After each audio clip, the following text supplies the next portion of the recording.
Marcus Chen walked through the gleaming corridors of the galactic trade station Epsilon, with his companion padding silently beside him. The human stood at roughly 5 feet 8 inches, distinctly average by Earth standards, but notably small compared to most species that frequented the station. His worn leather jacket and comfortable boots marked him as a freighter pilot, someone who made their living hauling cargo across the vast distances between inhabited systems. Beside him walked Luna, a creature that most aliens mistook for some sort of exotic Earth vermin. She had sleek black fur, pointed ears that swiveled independently, and luminous green eyes that tracked every movement in the busy corridor. To human eyes, she was obviously a cat. A simple domestic feline that Marcus had adopted 3 years ago on a supply run to New Tokyo Station. To the aliens, she was just another curiosity from the strange planet called Earth. The Vorgothi were the first to laugh. 3 of them blocked the corridor ahead, their massive frames easily reaching 8 feet in height. Their chitinous exoskeletons gleamed purple under the station lights, and their mandibles clicked with amusement as they watched Marcus approach. These warriors served as security contractors throughout the galaxy, feared for their strength and combat prowess. "Look at the tiny human," the largest Vorgothi chittered, his translator rendering his words into standard galactic trade language. "Does it need a step stool to reach the docking controls?" His companions joined in the laughter, their deep thrumming sounds echoing off the metal walls. Other species in the corridor paused to watch the confrontation. A group of Selenian merchants, their tentacles writhing with curiosity, stopped their conversation. 2 Kryn engineers, reptilian beings with technical expertise prized throughout known space, turned their scaled heads to observe. Marcus simply sighed and tried to walk around the Vorgothi. He had encountered this kind of behavior before. Humans were relatively new to the galactic community, having achieved faster-than-light travel only 50 years ago.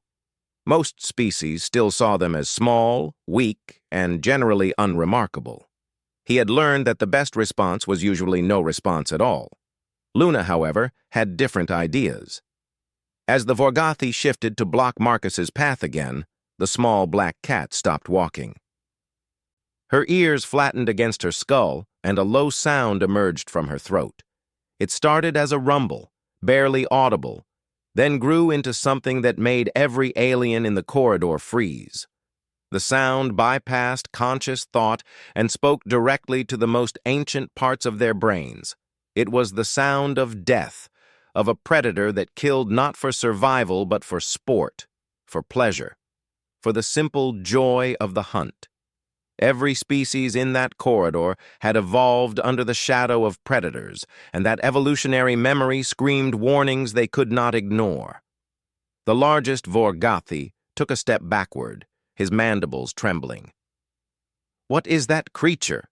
he demanded, his translated voice pitched higher than before. Marcus looked down at Luna, who had settled into a stalking posture, her body low to the ground and her tail lashing from side to side. "Her name is Luna," he said calmly. "She's a cat. Pretty standard pet where I come from." "A pet?" One of the Selenian merchants had moved closer, his translator straining to convey the disbelief in his voice. "That is a killing machine. I can sense it from here. The predator aura is overwhelming." Marcus reached down and scratched Luna behind the ears, and the cat's aggressive posture melted away instantly. She began to purr, pressing her head against his hand. "She's really very friendly," he explained. "She just doesn't like it when people threaten me." The Kryn engineer approached cautiously, his reptilian eyes wide with fascination. "Human, do you understand what you have brought onto this station? I have studied xenobiology for 3 decades, and I have never encountered a predator profile like this. Your companion's hunting efficiency ratio must be extraordinary." Marcus shrugged. "She's pretty good at catching mice, I guess. Sometimes she brings me dead ones as gifts." "Mice?" the engineer repeated. "What are mice?" "Small rodents. They're pests on Earth. Luna keeps my ship clear of them." The corridor had grown crowded now as more aliens gathered to stare at Luna. The small cat sat primly at Marcus's feet, licking one paw and seeming entirely unaware of the sensation she was causing. Station security arrived moments later, two armed draconians whose reptilian features and military bearing usually commanded immediate respect. "We received reports of a dangerous predator loose on the station," the lead security officer announced, his weapon held ready. Then he saw Luna and stopped. His forked tongue flicked out, tasting the air, and his pupils dilated to slits. "By the ancestors," he whispered. "Is that what I think it is?" "It's a cat," Marcus said, growing tired of repeating himself. "From Earth. She's perfectly safe." The security officer holstered his weapon with shaking hands. "Human, I served as a hunter in the Draconian military for 20 years before taking this post. I have tracked Vexor beasts through the poison jungles of Talimar Prime. I have faced down razor wolves in the crystal caves of Mendova. But your pet, your small companion, radiates the same kind of predatory presence as the ancient creatures from my homeworld's prehistory. The ones that nearly drove my species to extinction before we developed tools and fire." Marcus looked down at Luna again. She had flopped onto her side and was exposing her belly, a sign of trust and contentment. "I think you're all overreacting," he said. "She's just a cat." A new voice entered the conversation, cold and precise. "Perhaps a demonstration would be illuminating." The speaker was a Zentari, a species known throughout the galaxy for their analytical minds and scientific achievements. This particular Zentari wore the insignia of a xenobiological research team. "I happen to have brought several standard predator assessment drones to this station for a different project. Would you permit your companion to be tested?" Marcus frowned. "I don't want Luna getting hurt."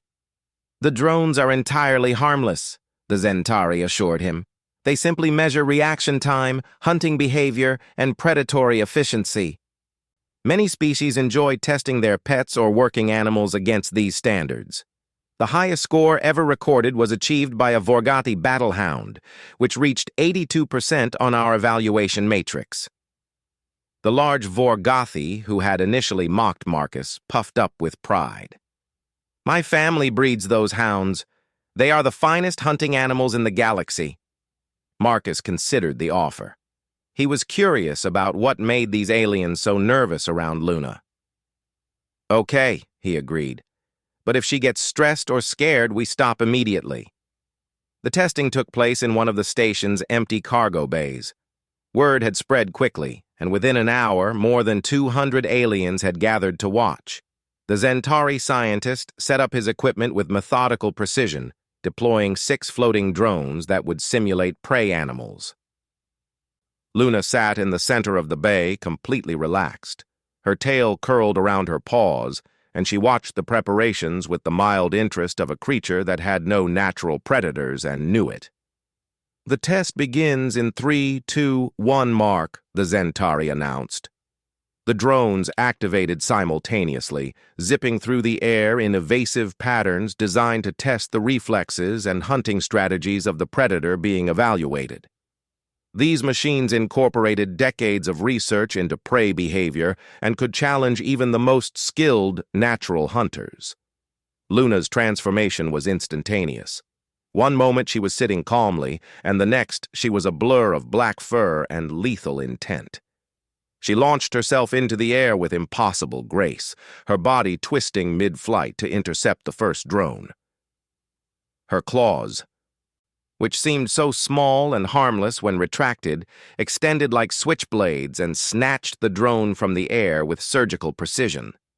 Before the first drone hit the ground, Luna had already redirected her momentum toward the second. She used the wall of the cargo bay as a springboard, defying gravity as she bounced between surfaces faster than most of the watching aliens could track. The drones tried to escape, their programming adapting to the threat, but it made no difference. Within 18 seconds, all 6 drones lay scattered across the bay floor, their casings scored with claw marks. Luna sat among her conquered prey, grooming her whiskers with evident satisfaction.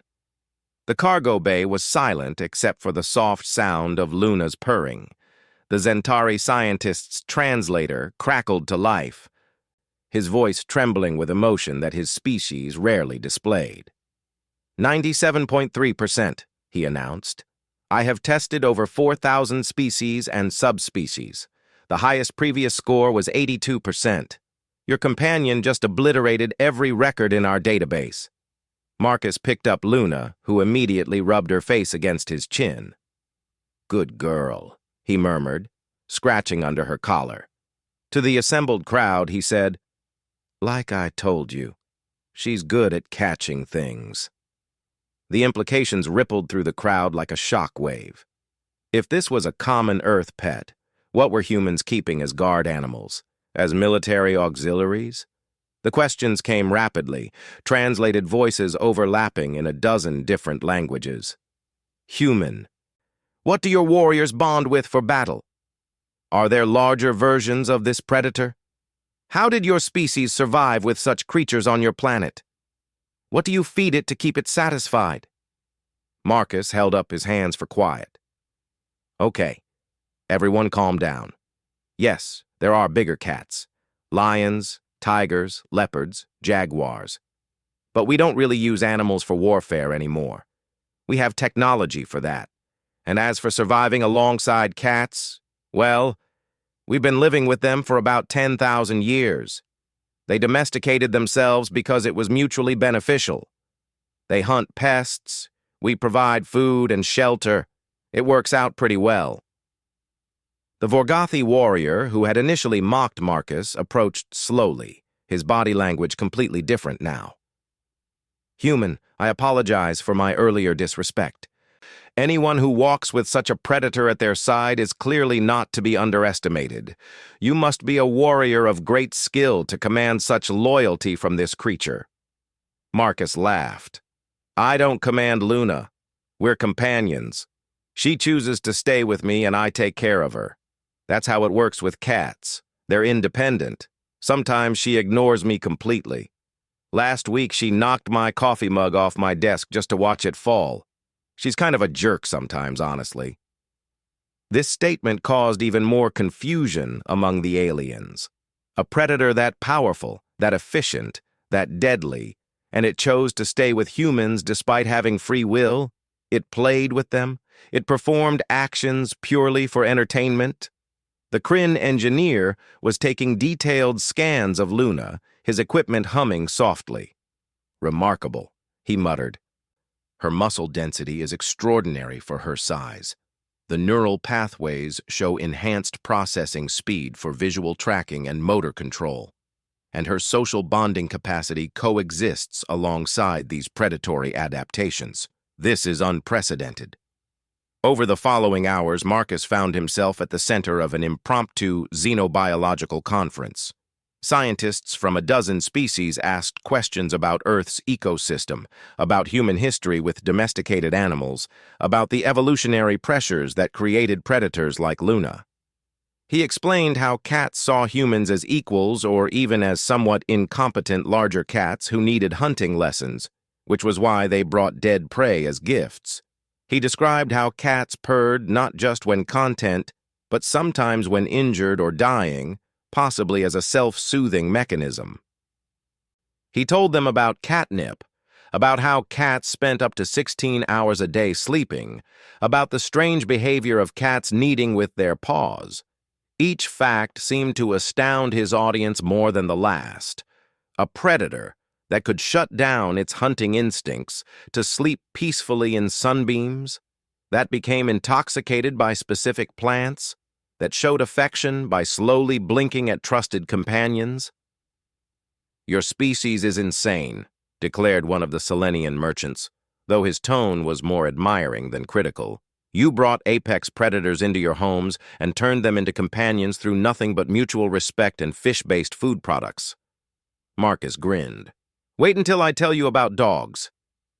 The reaction to that statement was immediate and intense. There were more species of predatory companions on Earth? The questions started again, but Marcus raised his hands. Look, I'm just a freighter pilot. I haul cargo and try to make an honest living. Luna keeps me company on long hauls and makes sure my ship doesn't get infested with pests. I'm not a scientist or a historian. If you want detailed information about Earth's animals, you should contact the Terran Embassy. They have people who specialize in this stuff. The Zentari scientist approached, his demeanor more respectful now. Human Marcus, would you be willing to bring your companion to our research station? We would compensate you generously for your time. The scientific value of studying this creature is immeasurable. Marcus stroked Luna's back, feeling her purr vibrate through his hand. No, he said firmly. Luna's not a lab animal. She's my friend. Besides, I've got a cargo run to make. I'm already behind schedule because of this whole situation. He began walking toward the exit, Luna trotting at his heels. The crowd parted before him, aliens who had mocked him hours earlier now watching with something approaching awe. The Vorgothi warrior actually saluted as he passed, a gesture of respect between soldiers. As Marcus reached the corridor, he heard the whispers starting behind him. The story would spread, he knew. Across stations and trading posts, through military channels and scientific networks, the tale would travel. Humans, the small species from the unremarkable planet, walked with apex predators as casual companions. What else were they capable of? Luna meowed softly, a simple request for dinner. Marcus checked his chronometer and realized it was indeed past her feeding time. Yeah, I know, he told her. You're very intimidating and terrifying. Let's get you some tuna. As they walked back to his ship, Marcus considered the afternoon's events. It had been strange, seeing such powerful beings react with fear to something he considered completely normal. Luna was just Luna, a cat who liked to sleep on his pilot's chair, who played with loose wires until he had to shoo her away, who sometimes sat on his chest at 3 in the morning and stared at him until he woke up. But he was starting to understand that humanity's relationship with other species, with predators and prey alike, was unusual in the galactic context. Most spacefaring civilizations had risen to dominance by eliminating their competition, by driving dangerous species to extinction, or at least far from their population centers. Humans had taken a different path. They had befriended wolves and turned them into thousands of varieties of dogs. They had convinced small wild cats to move into grain stores to hunt rodents, then gradually invited them into their homes and lives.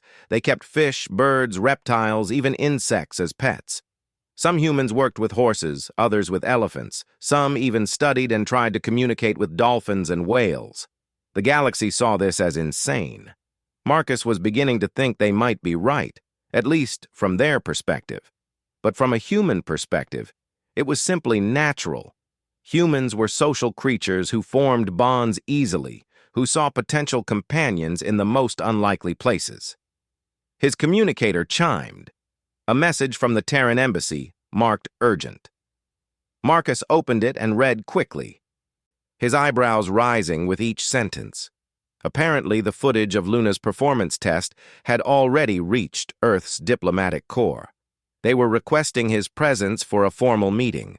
Something about humanity's image in the galactic community and the strategic implications of casual apex predator companionship.